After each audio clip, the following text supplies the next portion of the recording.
everyone, buckle up for a deep dive into a story that's equal parts spooky and strangely believable. We're diving into the legend of the ghost train of Bostian Bridge, a North Carolina tale that's been sending shivers down spines for over a century. You know, what always gets me about this one is how closely it ties a real-life tragedy to these persistent paranormal accounts, almost like the bridge itself is holding on to these stories, you know? It makes you wonder if there's something more to it than meets the eye. Right, like we're talking about an actual train wreck back in 1891, then a ghostly replay witnessed decades later, and even a modern-day tragedy connected to this bridge. So yeah, this deep dive is going to take us through some history, some folklore, and maybe even a little psychology along the way, because this isn't your run-of-the-mill ghost story. Not at all. It really makes you think about how we understand the past, the things we choose to believe in, and just how deeply human it is to try and make sense of the unknown. Okay, so let's rewind all the way back to 1891 and set the stage for this whole legend. August 27th, 3 a.m., pitch blackout, and you've got a passenger train hurtling through the night, desperately trying to make up lost time on its way to Asheville. And that detail right there, that the train was running behind, that sense of urgency, it just adds another layer to the tragedy of what happens next, you know? Totally. So this train, it's about to cross Bostian Bridge, which was this 60-foot high arch bridge built with brick and stone. Picture those old-timey bridges, not the massive metal ones we have now. And remember, this is 1891, so we're talking old-fashioned wooden train cars too. And then suddenly, as the train is going over the bridge, the unimaginable happens. It derails and plummets off the bridge, crashing down into the creek below. It must have been absolutely horrifying. Wreckage was scattered everywhere, the sound probably echoing for miles. People from Statesville, that's the closest town, they rushed to help, turning their own homes into makeshift hospitals. They even had to use the local tobacco warehouse as a temporary morgue. Chills, man, chills.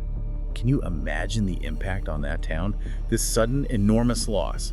22 people died that night, either from the impact or from drowning. And here's where the story takes this even deeper turn into mystery. Despite tons of investigations, the official cause of that wreck has never been definitively figured out. Wait, really? After all that, they never found out what caused it? Nope. Some people thought it was sabotage, like maybe someone intentionally pulled up rail spikes. Others blamed the railroad company for not keeping up with maintenance. But because there's no clear answer, that question, what actually happened that night? It just hangs there, you know?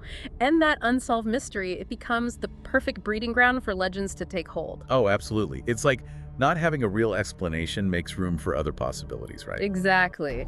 And that brings us to 1941, 50 years to the day after the wreck, when this whole ghost train aspect really kicks into gear. All right, now we're getting to the good stuff. So what went down? Give me the spooky details. Picture this. A woman is stuck near the bridge, flat tire, car's out of commission.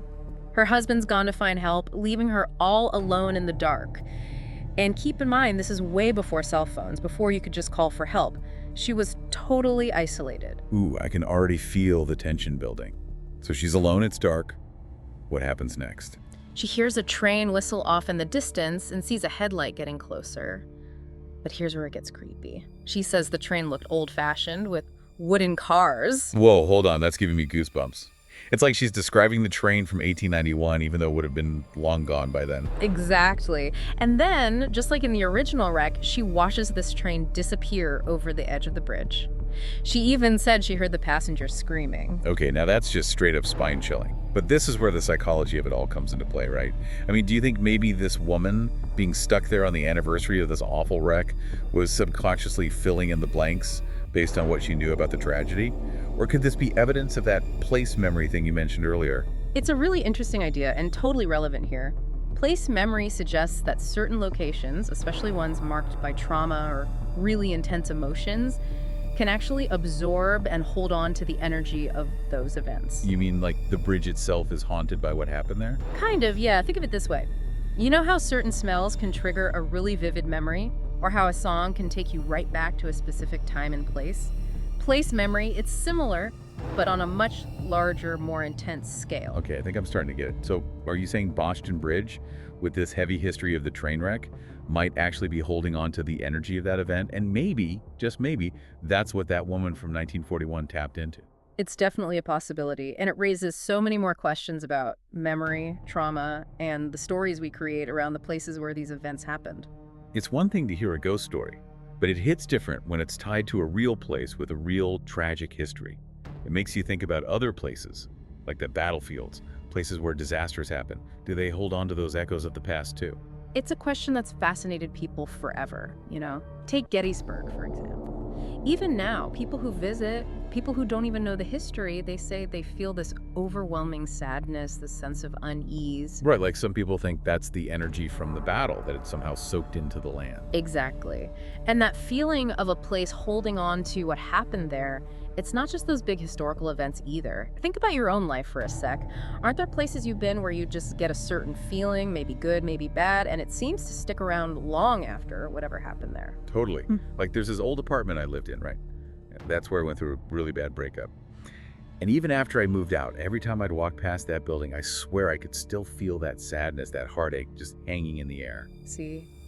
Place memory at work, weaving itself into our lives. And in some cases, like Boston Bridge, those experiences, they get all tangled up with the local folklore, with legends, with ghost stories that keep the past alive in this whole other way. And sometimes those legends can have consequences in the real world, which makes the next part of the Bostian Bridge story so tough to hear. Sadly, yeah. In 2010, there was another tragedy at the bridge, and this one was directly related to the whole ghost train legend. Right, this is where our deep dive takes a pretty somber turn. What happened? A group of amateur ghost hunters, 12 of them, they were really into those stories we've been talking about, and they went to the bridge hoping to see the ghost train for themselves. I mean, I get being curious, but on the tracks, that just seems reckless, even if you don't buy into the legend. And tragically, that's where the danger became very real. They mistook a real train for the ghost train. Oh no. One of them, a young guy, Christopher Kaiser, he was only 29. He was hit and killed. 2 others were seriously hurt. That is just heartbreaking. It really drives home the fact that these stories, as captivating as they are, they're connected to real places with real dangers. It makes you wonder, doesn't it?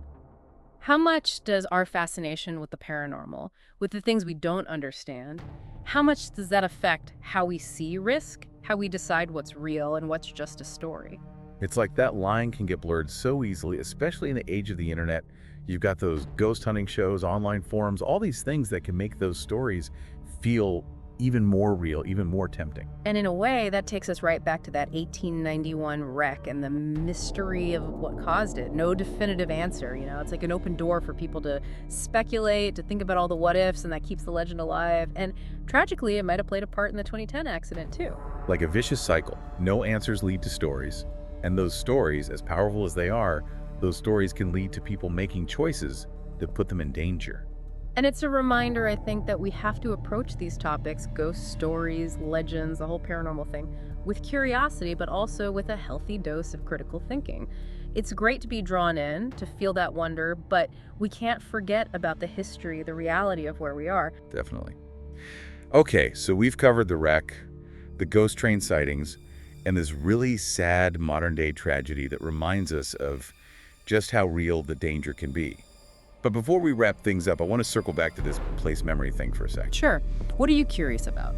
You've given us some pretty interesting examples, like Gettysburg. But what's the science behind this? Is there actual scientific proof that places can hold on to the energy of past events? Or is this more about how our minds work, how we try to understand tragedy and loss? That's the big question, isn't it? And the answer, like with most things, is probably a mix of both. So are we talking like actual scientific evidence that a place can soak up energy?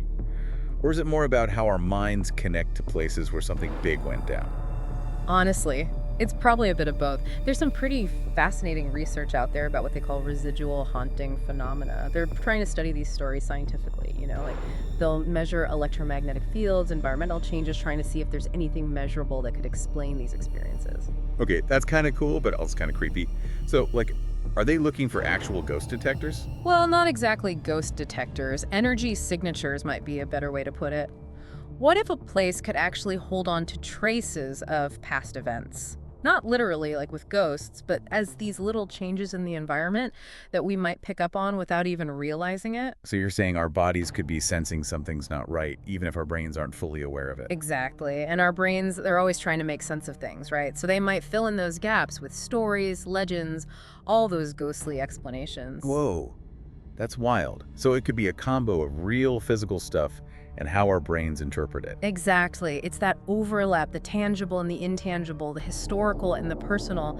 That's what makes these stories so captivating. You think, huh? What if we could take away the spooky stories, the legends? Would those places still feel different, still have that pull? That is the question, isn't it? And it's something each of us has to decide for ourselves. The story of Bostian Bridge, with this mix of real tragedy and those persistent ghost stories, it forces us to examine our own beliefs, our fascination with the unknown, and how we make sense of it all. It's true. It's a good reminder that some of the most interesting mysteries are the ones we can't easily solve. Totally. And it's often in those gray areas where history, psychology, and yeah, maybe even a little bit of the supernatural come together. That's where we find the stories that really make us think. So here's a question for you. If you visited Bostian Bridge today, knowing all this, what would it feel like? Sadness for those who died in the wreck? Curious about the ghost stories?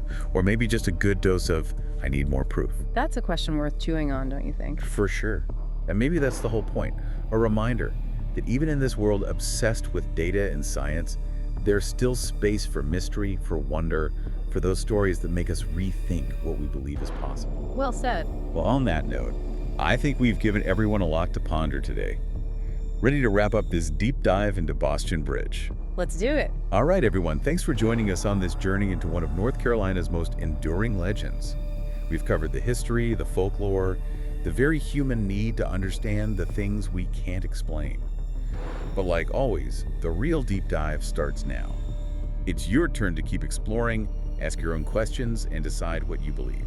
And hey, if you ever find yourself driving down a dark road and you hear a train whistle in the distance, well, just remember the story of Bostian Bridge. You never know what you might find just around the bend.